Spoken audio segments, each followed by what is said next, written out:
Këtu kemi një fotografi të një galaktike me sierë 77 dhe shohim që sfondi nuk është i zi ashtu siç duhet të jetë qielli, por ka një ndriçim të zbetë. Ne do ta heqim këtë ndriçim dhe ta kthejmë në sfondin të zi dhe kështu mund të trisim dhe kontrastin e fotografisë, mund të shohim objekte edhe më të terta dhe automatikisht mund të nxjerrim edhe ngjyrat më në pa. Në radhë parë i bëjmë një kopje dhe tek fotoja e sipërme ne heqim të gjithë objektet që janë në pamje, përveç backgroundit.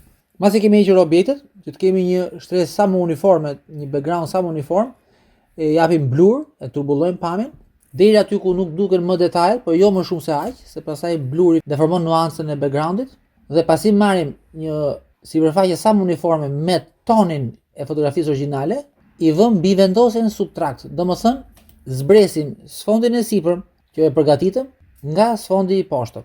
Dhe ajo që do ngeli janë vetëm objektet pa sfond. Domethënë sfondi do jetë komplet i zi. Rregullojmë edhe pak ndriçimin që të shohim edhe më qartë objektet, që t'i bëjmë objektet edhe më të dukshme.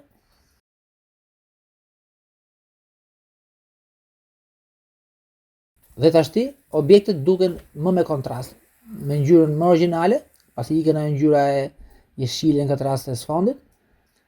Dhe kështu marrim fotografinë përfundimtare.